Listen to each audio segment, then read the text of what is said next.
Thank you all for this opportunity. My question is, nearly all spiritual and religious traditions refer to some sort of life after death. The idea of living on after dying seems to me like an idea that egoic structures would come up with in order to support or enhance the ego. Some sort of life after death might still be true, but it seems to me that the idea could instead possibly be one big narrative lie created and propagated across human civilization by the ego. Our embodied consciousness can be realized while we are alive, but upon death might actually become completely non existent. Can you please speak to this? Right, a very profound question. The ultimate answers. Um, Reincarnation, of course, there are many traditions uh, that speak of reincarnation, and it's always good to just, whenever you are asked a question, speak from your own experience or realization.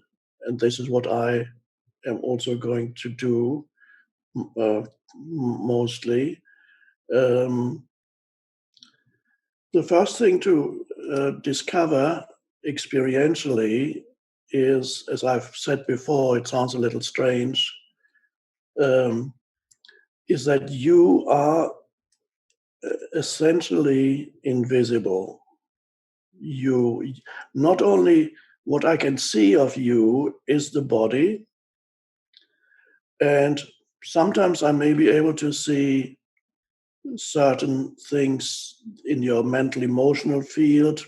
I can hear words that you speak, or your facial expressions. I'm talking to everybody, not just to Tina, but I can see facial expressions that kind of give me a hint of what you're feeling or thinking. But anybody who was looking for you in the realm of physicality would not find you. And if that's too much, let's just go for a moment to, let's talk about, this perhaps makes sense to anybody who has a dog or a cat at home.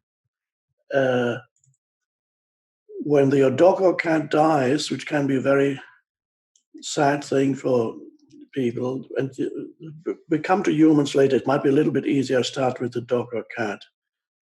You may realize in that moment when suddenly the dog is dead or the cat is dead, but everything is still there. The fur, the body, there may even be some warmth left in the body, and there it is.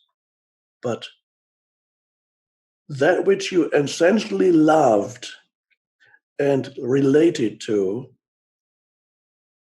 in the dog or the cat isn't there anymore.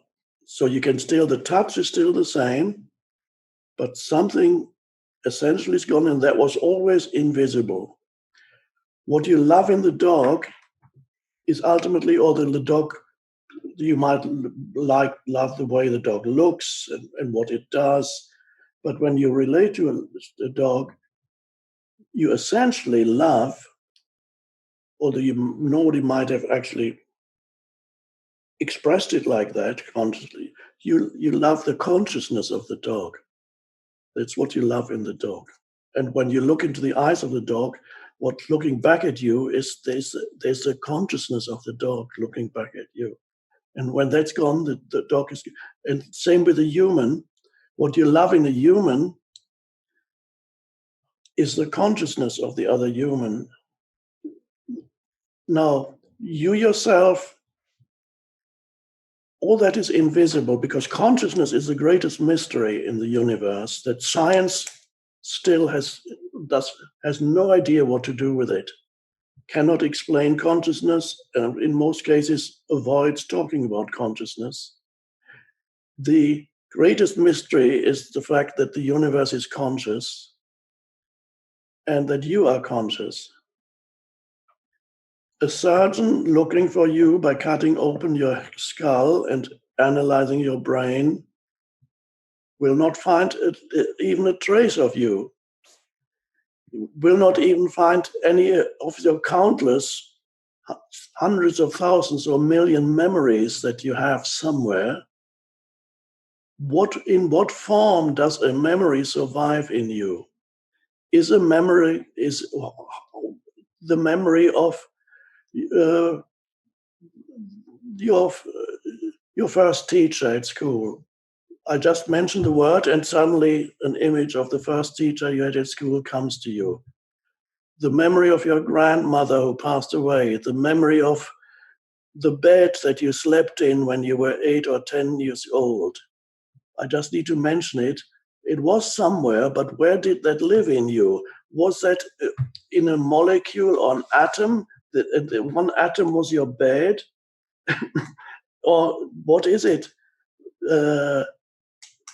Nobody knows, and nobody can find even the memories that you make up the person that you are, even on that level, let alone the deeper level of the unconditioned consciousness. Nobody can find you there. You don't exist in the realm of the visible, and not just the deepest essence, even as a person, even the person that you are, which is a mental emotional construct or entity, even mind and emotion, you cannot find a thought as a material form. So this is why the downloading, as some science fiction predictions, downloading your mind into a computer, I don't think that's going to happen.